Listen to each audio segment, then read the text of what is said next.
Falarei um pouco sobre O Voo da Mosca, meu livro que foi lançado recentemente, mas, além de falar uma curiosidade bem legal do livro, vou dar uma dica de escrita para você que está começando a sua carreira como escritor.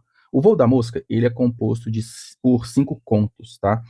E esses 5 contos formam essa coletânea, e o primeiro desses contos se chama Puberdade. Tá aqui, tá? Em algum outro momento eu explico mais sobre ele.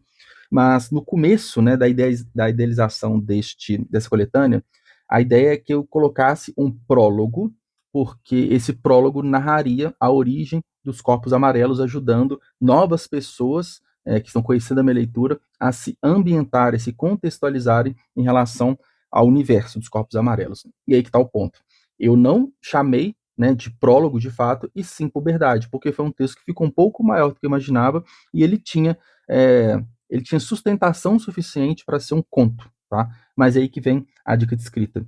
O prólogo, ele é um texto, é um elemento pré-textual, ou seja, ele vem antes da história principal, e ele faz sim parte dessa história.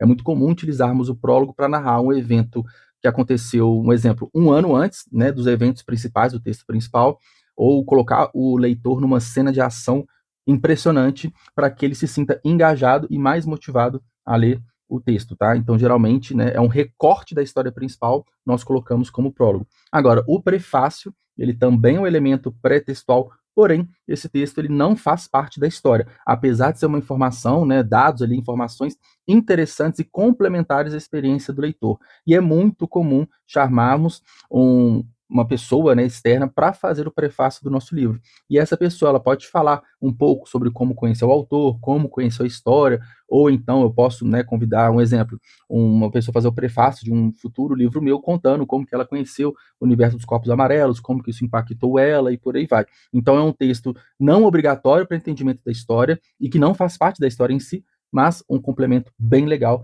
para você que vai pegar uma obra para ler, enfim. Então é isso, uma curiosidade sobre o voo da mosca e também um conteúdo técnicozinho ali para você que está começando a escrever um livro. Até mais, tchau, tchau.